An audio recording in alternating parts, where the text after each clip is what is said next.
FLM5180ZYSDF6K garbage compression truck is suitable for transporting various kinds of garbage.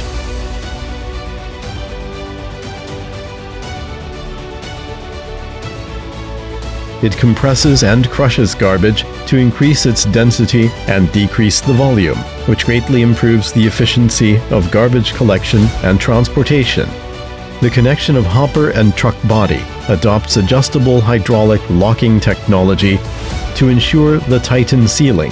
It has a large capacity wastewater tank with diversion sewage collection device to prevent secondary pollution. It also comes with two-way compression function, providing high compression efficiency.